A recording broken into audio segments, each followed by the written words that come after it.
statue vivante la nuit. Quand j'ai accepté ce nouveau poste de veilleur de nuit au musée, je ne savais pas que les statues bougeaient quand personne ne regarde. La première nuit, tout semblait calme, juste le bruit de mes pas résonnant sur le marbre.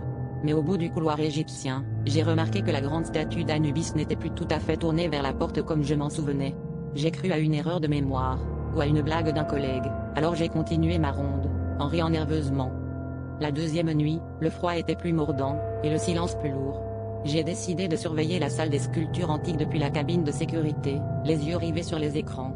C'est là que j'ai vu, dans l'angle mort d'une caméra, la silhouette de la Vénus de Milo qui semblait pivoter, lentement, comme si elle me cherchait du regard. Quand je suis allé vérifier en personne, tout était à sa place, immobile et glacé. Mais sur le sol, il y avait une fine trace de poussière, dessinant un demi-cercle autour du socle. La troisième nuit, je me suis armé d'une lampe torche et d'un courage que je ne me connaissais pas. J'ai décidé de ne pas cligner des yeux, pas une seule fois, devant la statue d'Anubis.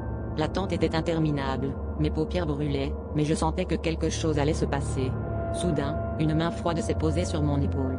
J'ai sursauté, me retournant, mais il n'y avait personne, juste le grand sourire figé d'Anubis, plus proche de moi qu'il ne devrait l'être.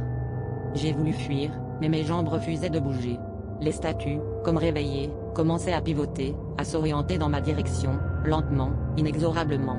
J'ai compris, trop tard, que personne ne quitte jamais vraiment le musée, on y devient seulement une nouvelle pièce de la collection, figée dans la terreur, à attendre la prochaine relève de nuit.